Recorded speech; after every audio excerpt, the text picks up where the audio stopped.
Hello student, I am Neha Agarwal और आज मैं आपको हिंदी का 3rd चैप्टर नौकरी की शर्त बताऊंगी। ये कहानी एक ऐसे इंसान की है जिसके पास कोई काम नहीं था। उसको एक नौकरी की तलाश थी मगर नौकरी मिल नहीं रही थी।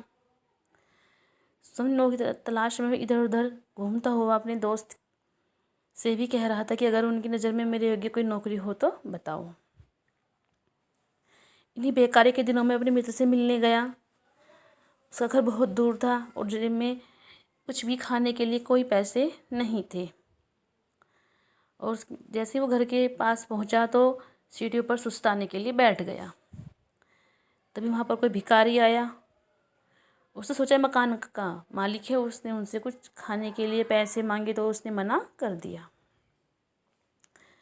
इतने में अंदर से उनका दोस्त निकल कर आया जिसने उस भिखारी को भगाया और अपने दोस्त को अंदर ले गया। उसने कहा कि एक नौकरी निकली है अखबार में, तुम जाओ जाकर देखो। भिखारी जाकर देखो, अखबार में लिखा था कि एक युवक की ज़रूरत है, काम कोई खास लिया नहीं जाएगा, वेतन अच्छा दिया जाएगा, लेकिन बस एक शर्त है, नौकर कभी हंसेगा नहीं। जिस दिन हंसेगा नौकरी से निकाल दिया जाएगा। मित्र ने सलाह दी, शर्त है तो अजीब, पर तुम तो यूं भी नहीं हंसते हो और जब हंसते हो तो ऐसा लगता है मानो रो रहे हो।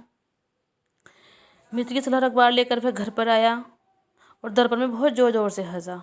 देखा कि क्या मैं ऐसा ही लगता हूँ। उसे लगा हाँ सच में मेरा दोस्त सही कह रहा था। अगले दिन वह उसी पते पर पहुँचा, घंटी बजाई, किसी के आने की प्रतीक्षा की। जैसे ही दरवाज़ा खोला मेरी आंखें खुली की खुली रह गई। मेरे सामने कोई खड़ा था। वह आदमी या भूसे का भरा बोरा, इतना मोटा था। जैसे मैंने उन्हें बताया कि मैं नौकरी पाने के लिए आया, उनके चेहरे पर मुस्कुराहट आ गई।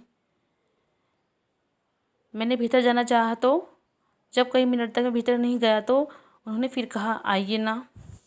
मैंने अपनी परेशानी बताई। आप हटेंगे तो मैं भीतर आऊँगा। इतना कहते कहते मैं मुस्कुराया।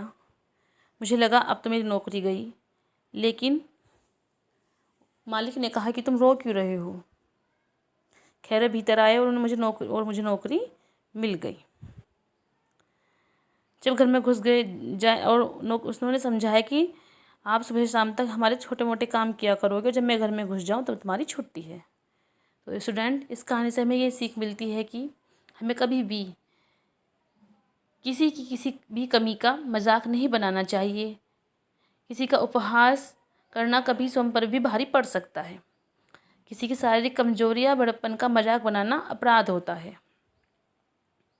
कई बार कोई दोष भी गुण बन जाता है। स्टूडेंट्स, इस कहानी को आप ध्यान से पढ़ें और इसके बाद मैंने इनके कुछ शब्दार्थ दिए हैं, प्रश्नोत्तर भी हैं जो आपको अपनी कॉपी में करने हैं। और उनके बाद मैंने आपको वचन बदलो, तांगा तांगे, कटोरा कटोरे, ये सब लिंग बदलने हैं आपको, ये अपनी कॉपी में लिखने हैं। उसके बाद काल के नाम, जैसे इन्हीं बेकारी के दिनों की बात है, शाम तक 10-20 रुपये तो कमा ही लोगे, भविष्य काल लोगे। इसलिए आपका आप खुद ही स्वयं पहचान कर यहाँ पर आपको काल लिखने हैं। नेक्स्ट वीडियो के साथ फिर मुलाकात होगी। बाय।